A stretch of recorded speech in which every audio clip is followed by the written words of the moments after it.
Hello guys, welcome back to my channel. दोस्तों, आज हम इस वीडियो में आपसे बात करने वाले हैं कि स्विंग ट्रेडिंग यदि आप करते हैं तो स्विंग ट्रेडिंग के कुछ नियम कायदे कानून होते हैं जो करने चाहिए और नहीं करने चाहिए। इन दोनों बिंदुओं पर हम चर्चा करेंगे। तो इसके अंदर कई सारे पॉइंट हैं कि वाकई में अगर आप सीरियसली स्विंग ट्रेडिंग से पैसा बनाना चाहते हैं तो आपको क्या करना चाहिए, क्या नहीं करना चाहिए। इस वीडियो में इसी पे चर्चा होगी, यानी कि वीडियो काफ़ी इन्फॉर्मेटिव है। वीडियो को लाइक, शेयर और चैनल पर अगर आप नए हैं तो चैनल को सब्सक्राइब कर लीजिए। दोस्तों, स्विंग ट्रेडिंग के बारे में हम ज़्यादातर आपसे अक्सर कर चर्चा करते हैं कि स्विंग ट्रेडिंग से हम पैसा कैसे कमाते हैं। तो जैसे कोई भी मार्केट होता है तो स्विंग का मतलब ये होता है कि आपको यहाँ पर स्विंग आपको आइडेंटिफाई करना है। यहाँ पे बाई किया आपने, यहाँ पे सेल कर दिया, यहाँ पे आपने बाई कर लिया, यहाँ पे आपने सेल कर लिया। और ये जो टाइम पीरियड होता है आपका, एक दिन से ज़्यादा का हो सकता है, एक वीक का हो सकता है, एक वन मंथ का हो सकता है। ठीक है, तो स्विंग ट्रेडिंग करते समय हमें किन किन बातों पर ध्यान देना चाहिए, पहले उनकी हम चर्चा कर लेते हैं। तो सबसे पहला पॉइंट है डेवलप अ प्लान।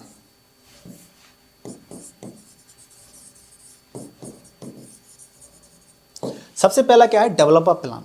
यानी कि आपको पहले एक प्लान बनाना पड़ेगा कि हमें स्विंग ट्रेडिंग करनी है तो इसके स्टॉक के अंदर, पर्टिकुलर कोई भी स्टॉक है XYZ, तो उसके अंदर हमें एंट्री कब लेनी है और एग्जिट कब लेना है, ये आपका फिक्स होना चाहिए। एंट्री लेना और एग्जिट लेना आपका फिक्स होना चाहिए। ये नहीं है कि हम कहें नहीं यार एंट्री हमारी मिस हो गई है। अगर आपसे एंट्री मिस हो गई है तो आपको एंट्री नहीं लेनी है। तो प्रॉपर तरीके से आपके सामने, आपके मन में, आपके ऑन पेपर क्लियर रहेगा कि एंट्री कब लेनी है और एग्जिट कब लेना है। ये क्लियर रहेगा तो आप उतना ही ज़्यादा बेहतर, अच्छा परफॉर्म कर पाएंगे स्विंग ट्रेडिंग के अंदर। अगला जो पॉइंट है वो क्या कहता है कि use technical analysis. Use technical analysis के अंदर क्या रहता है कि आपको चार्ट की रिसर्च करनी है। चार्ट्स होते हैं उनको देखना है। आपको इंडिकेटर की हेल्प से क्या करना है कि आपको जो आपके एंट्री पॉइंट हैं, एग्जिट पॉइंट हैं, इनको एनालाइज करना है कि भैया मेरी एंट्री कहाँ बन रही है और मेरा एग्जिट कहाँ बन रहा है। तो जितना ज़्यादा आप अच्छा चार्ट को रीड करेंगे, चार्ट को आप एनालाइज करेंगे प्रॉपर तरीके से with help of indicators, indicator लगा के आइडेंटिफाई करेंगे कि हाँ मुझे इनके सहायता से एंट्री पॉइंट और एग्जिट पॉइंट को निकालना है। तो इससे आपको क्या होगा, आपकी जो स्विंग ट्रेडिंग करने की जो स्ट्रेटेजी है वो और ज़्यादा परफॉर्म हो जाएगी, अच्छी हो जाएगी, निखर के आएगी आपकी चीज़ें। ठीक है ना, निखर के आएगी चीज़ें। तो जितना आप मास्टरी हासिल कर लेंगे, इंडिकेटर लगा करके चार्ट को पढ़ना शुरू कर देंगे, आप उतना ही ज़्यादा बेहतर रिजल्ट आप स्विंग ट्रेडिंग के अंदर पा सकते हैं, ले सकते हैं। अगला यानी कि जो तीसरा पॉइंट है, use stop loss every time. ठीक है, आपको क्या करना है कि आप जब भी कभी स्विंग ट्रेडिंग करते हैं, मान लीजिए आपने एंट्री ले ली किसी स्टॉक के अंदर, आपने एंट्री ले ली। अब एंट्री आपने जैसी ले ली, आपका SL भी लगा हुआ होना चाहिए। SL लगा होना चाहिए। और SL लगाने के तरीके आप कैसे निकालेंगे? हर किसी का अलग अलग तरीका होता है। बहुत से लोग रिस्क रिवॉर्ड के हिसाब से SL लगाते हैं, बहुत से लोग कैंडल के हिसाब से SL लगाते हैं। तो मान लीजिए अगर आपका रिस्क रिवॉर्ड 1/2 है, यानी कि 1 रुपये का आप लॉस ले रहे हैं, 2 रुपये का प्रॉफिट कर रहे हैं, यानी कि आपका 5/10 अगर है, यानी कि 5% का आपका लॉस लेने की क्षमता रख रहे हैं आप, तो 10% का प्रॉफिट। तो आपको अपनी हर स्विंग ट्रेडिंग की ट्रेड के अंदर आपको अपना SL लगा कर रखना है। SL यानी कि स्टॉप लॉस। इससे क्या होगा कि आपकी कैपिटल प्रोटेक्ट रहेगी। आपको अपनी कैपिटल को एक बार को आप, मैं तो ये कहूँगा एक बार को आप कमा ना पाएँ चलेगा, लेकिन आपकी कैपिटल नहीं जानी चाहिए। बहुत ज़्यादा इंपॉर्टेंट ये होता है। मान लीजिए आपने किसी ट्रेड के अंदर 1 लाख रुपए लगा दिए और इसके अंदर आपको 5% का आपका क्या होना चाहिए था? SL होना चाहिए था। यानी कि आपको 5,000 रुपये का आपको लॉस, आपने सोच लिया था कि इसके अंदर 5,000 का लॉस हो जाएगा। लेकिन आपने सोचा कि नहीं यार 5,000 आ गया, लेकिन नहीं, मेरे को मेरी गट्स बोल रहे हैं, मेरी फीलिंग बोल रही है, मेरा दिमाग बोल रहा है कि नहीं मार्केट ऊपर जाएगा, ऊपर जाएगा। करते करते करते 5,000 से 10,000 का लॉस हो गया, 15,000 का हो गया लॉस। ऐसा नहीं करना है, ऐसा नहीं करना है। 5% SL पे लगा रखा है आपने, मान लीजिए, तो 5% SL ही हिट होना चाहिए। आपको ये नहीं देखना है कि ना भैया और देख लेते हैं और देख लें, और करते करते आप एक बड़े ट्रैप में फंस जाएंगे और आपको ज़्यादा लॉस हो जाएगा। तो आपको सबसे पहली प्रायोरिटी क्या होती है? आपको अपना कैपिटल बचाना है, जो कि आपका 1 लाख, 2 लाख, 5 लाख जो भी है। क्योंकि कैपिटल रहेगा तो आप आने वाले समय के अंदर स्विंग ट्रेडिंग कर पाओगे, लेकिन जब कैपिटल ही खत्म हो जाएगा तो आप क्या करोगे? अगला पॉइंट है कंसीडर रिस्क रिवॉर्ड, जो कि मैं ऑलरेडी आपको बता चुका हूं। रिस्क रिवॉर्ड, तो आपको ये देखना है कि हम स्विंग ट्रेडिंग जब करते हैं तो हमें रिस्क रिवॉर्ड पर अपना फोकस लेके चलना है। अभी रिसेंटली, जैसे रिस्क रिवॉर्ड पहले बता देता हूं, रिसेंटली फिर क्या हुआ बताऊंगा। 1/2 है, 1/2 3 है, 1/4 है। इसका मतलब ये होता है कि 1 रुपये का लॉस 2 रुपये का प्रॉफिट, 1 रुपये का लॉस 3 रुपये का प्रॉफिट, 1 रुपये का लॉस 4 रुपये का प्रॉफिट। ठीक है, ये होता है आपका रिस्क रिवॉर्ड। तो आपका रिस्क रिवॉर्ड कम से कम इतना होना चाहिए, 1/2 होना चाहिए। इसका मतलब ये है कि आपने 1 रुपये लगाया है तो 1 रुपये का मान लीजिए 1 रुपये का लॉस ले रहे हैं तो हमारे पास 2 रुपये की कमाई तो होनी चाहिए। अभी रिसेंटली मैंने पिछले 2-3 दिन क्या हुआ था, स्विंग ट्रेडिंग के अंदर मैंने इवेंट एक एंट्री बनाई थी, तो उसको अंदर मेरा टारगेट था 10% का, और मुझे 10% 2 दिन के अंदर मिल गया था। 2 दिन के अंदर मुझे 10% मिल गया, लेकिन मैंने सोचा नहीं यार थोड़ा और देख लेते हैं, ऐसा मैं लगाया नहीं था। ठीक है, आप जब रूल को ब्रेक करोगे, अपनी जो माइंड की साइकोलॉजी होती है ना, जब आप रूल को ब्रेक करोगे डेफिनेटली आपको 100% आपको लॉस होगा। अब वही स्टॉक जो मैं 10% मिल रहा था, अब वो 5% में घूम रहा है, 5% प्रॉफिट में घूम रहा है, हालांकि लॉस नहीं है, 5% प्रॉफिट घूम रहा है, लेकिन अब करीब 5 दिन एक्स्ट्रा हो गए मेरे। कहाँ मुझे 10% मिल गया था, मेरा टारगेट फिक्स था। तो आपका टारगेट फिक्स होगा तो अच्छी बात है।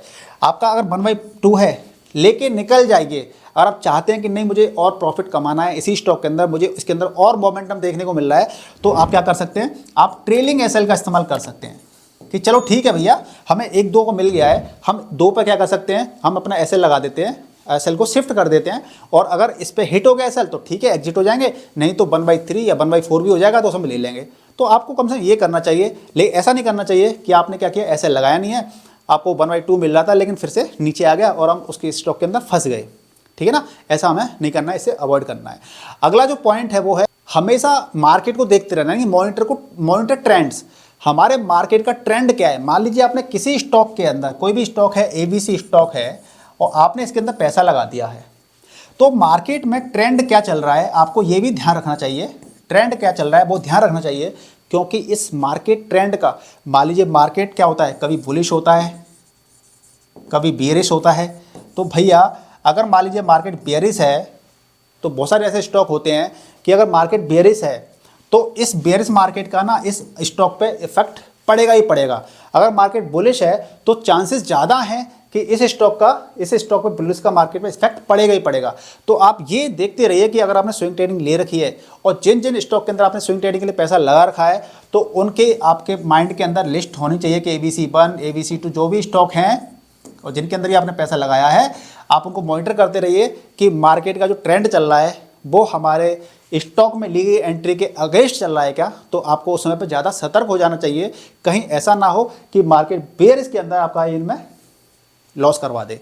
ठीक है, तो मार्केट को भी मॉनिटर करते रहिए, क्योंकि हम जो स्विंग ट्रेडिंग करते हैं, हम 1 वीक के लिए, 2 वीक के लिए, 1 महीने, 2 महीने के लिए हम एंट्री बनाए होते हैं, तो उस गलत ट्रेंड में मार्केट हम लॉस ना कर बैठे। अगला जो पॉइंट है वो है मेंटेन डिसिप्लिन।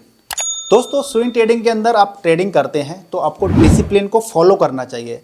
आपको डिसिप्लिन को इतना अच्छे तरीके फॉलो करना चाहिए। अब मान लीजिए आपने किसी स्टॉक के अंदर, मान लीजिए यहाँ पर अगर एंट्री ले ली है, ठीक है, और ये मार्केट नीचे जा रहा है, आपका एसएल मान लीजिए यहाँ पर था और ये मार्केट नीचे जाते जाते आपने एसएल नहीं लिया, यहाँ पर स्टॉप एसएल नहीं लिया, सोचा नहीं और देखते हैं, तो आपको ऐसा नहीं करना है।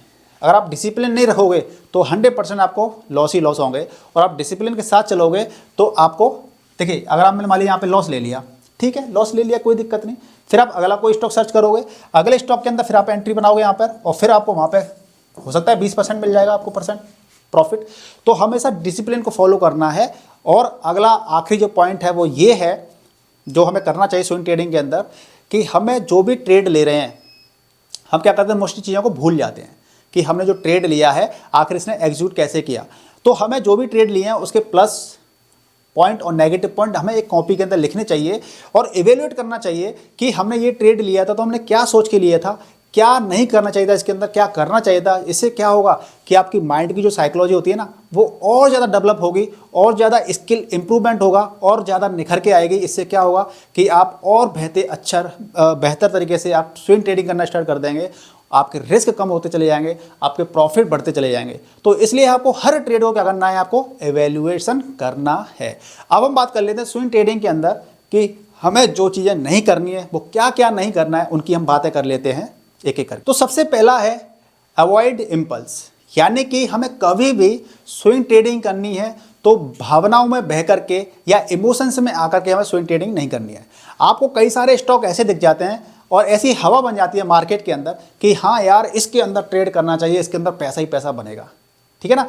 तो ऐसे भावनाओं बन के आप ट्रेड करेंगे तो आपको 100% लॉसेस होने के चांसेस बढ़ जाएंगे। अगला जो पॉइंट है वो ये है ओवर ट्रेडिंग। हम लोग क्या करते हैं अक्सर कर कि ओवर ट्रेडिंग करके भी हम लोग क्या करते हैं, नुकसान उठा बैठते हैं। मान लीजिए किसी स्टॉक के अंदर हमने क्या कर दिया, एंट्री ले ली, हमें लगता है कि नहीं यार ये एंट्री गलत हो गई, या हमें इसके अंदर क्या करा, एसएल हिट हो गया, हम तुरंत क्या करते हैं, एक और एंट्री ले लेते हैं उसी के स्टॉक के अंदर या किसी अदर स्टॉक के अंदर एक और एंट्री ले लेते हैं, और उसके अंदर भी हमें एसएल लग गया, या फिर हमें लगा कि नहीं यार ये एंट्री गलत लग गई है, इसको उठा देते हैं। तो ऐसा भी नहीं करना है, आपको ओवर ट्रेडिंग नहीं करनी है। आपका प्लान, डिसिप्लिन फिक्स होना चाहिए कि हाँ हमें इस स्टॉक के अंदर एंट्री लेनी है और इतना एसएल है और ये टारगेट है, इसके अकॉर्डिंग चुपचाप शांति से अपनी चेयर पर बैठे रहिए, ठीक है ना। हमें क्या करना है, अपने प्लान को चेंज नहीं करना है, इफेक्ट नहीं करना है, चेंज नहीं करना है बिल्कुल भी, राइट। हाँ, अगर आपके पास गट फीलिंग है कि हाँ यार ये गलत हो गया बाकी में, तो उसको करना चाहिए, ऐसी बात नहीं है, लेकिन ओवर ट्रेडिंग से आपको बचना चाहिए। आपको लग रहा है आप कंफ्यूज हो तो उस दिन ओवर मतलब ट्रेडिंग मत कीजिए, स्विंग ट्रेडिंग मत कीजिए, एंट्री मत बनाइए, रिलैक्स कीजिए, अगले दिन सोचिएगा। रिस्क मैनेजमेंट, हम लोग रिस्क मैनेजमेंट नहीं करते हैं। रिस्क मैनेजमेंट में सबसे पहला क्या होता है कि अपने आप के कैपिटल को बचा के रखना है। हम लोग क्या करते हैं, हमारी कैपिटल को हम नहीं बचा पाते हैं।